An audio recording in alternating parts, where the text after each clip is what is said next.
ఇవాళ వినాయక చవితి మా ఇంట్లో పెద్ద గణేష్ కూర్చోబెట్టింది మా బాబు వాళ్ళ ఫ్రెండ్స్ కలిసి. పిల్లలందరూ కలిసి చందాలు వసూలు చేసుకొని మంచిగా పెద్ద వినాయకుడిని తీసుకొచ్చారు. అసలు ఇంట్లోనే ఎంత పెద్ద వినాయకుడు తీసుకొచ్చారో నేను మీకు చూపిస్తాను అనమాట. సో ఇది కొంచెం అయిపోయాక ఇది పక్కన పెట్టేసి నేను మీకు మా వినాయకుడిని చూపిస్తాను.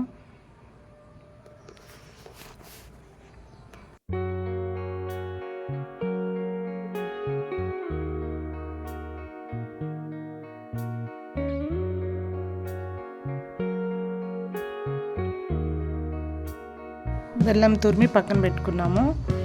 ఇవి మేము ఉండ్రాలు చేసినాయి అన్నమాట. సో ఇప్పుడు వేడి నీళ్ళల్లో బెల్లం వేయాలి.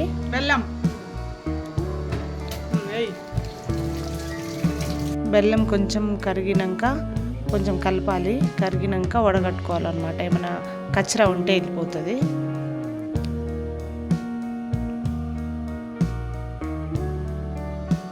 సో ఇలా వడగట్టుకోవాలి. లోపల ఏమన్నా చెత్త ఉన్నా మనకి వచ్చేస్తుంది అన్నమాట.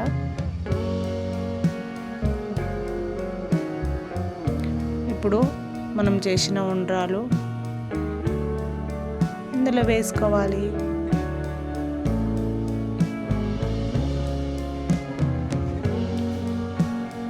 ఇది అయ్యేంత వరకు మీకు మా వినాయకుడు చూపిస్తాను. ఇది అవుతూ ఉంటుంది, మళ్ళీ వద్దాము. ఆ లోపు నేను మీకు మా వినాయకుడిని చూపిస్తాను. సర్ప్రైజ్ అన్నమాట.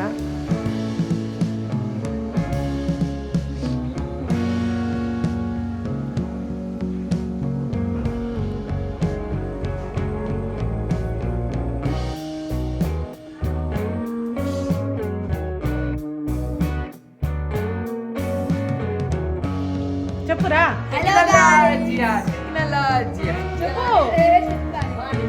ఇంట్లోనే అనమాట. బయట అంటే కాలనీ వాళ్ళు పెట్టనీయలేదు. ఒకటే వినాయకుడు ఉండాలి అని అనేసి. సో పిల్లలందరూ చందాలు వసూలు చేసుకొని వినాయకుడిని తీసుకొచ్చారనమాట. మంచిగా మండపం వేశారు. వీళ్ళే డబ్బులంతా ఒక 10,000 దాకా వసూలు చేసి మంచిగా డెకరేషన్ కూడా చేశారు. ఓపెన్ చేద్దామా? 1 2 3. చూడండి మా ఇంటి గణపతి. సో 6 feet ఉన్నాడనమాట. ఇప్పుడు మా పాయసం ఎంతవరకు వచ్చిందో చూద్దాము. బియ్యపిండిని కొన్ని వాటర్లో కలపాలి.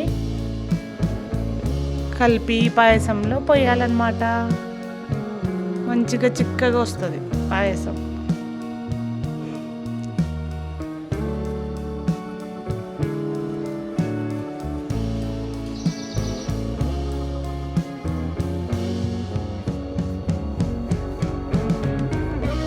ఉండ్రాల పాయసం వినాయకుడికి ఇష్టమని చేస్తున్నాము. అందరు పేరెంట్స్ ఒక్కొక్క ఐటమ్స్ తీసుకొస్తారు అనమాట. పిల్లల పేరెంట్స్ అంటే 5 రకాల వంటకాలు దేవుడికి నైవేద్యంగా పెట్టడానికి వాళ్ళ మమ్మీస్ కూడా తీసుకొస్తున్నారు. పిల్లల మమ్మీస్ అందరు కలిసి.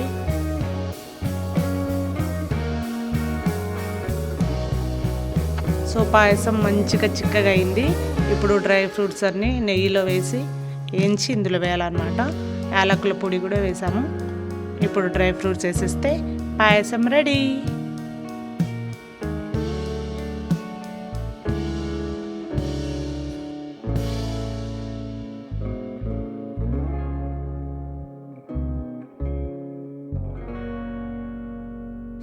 సో మా ఉండ్రాల పాయసం రెడీ అయిపోయింది. ఇప్పుడు మేము కూడా రెడీ అయిపోయి కిందకి పూజకి వెళ్ళాలి. అయ్యగారు కూడా వస్తున్నారు. Thank you for watching.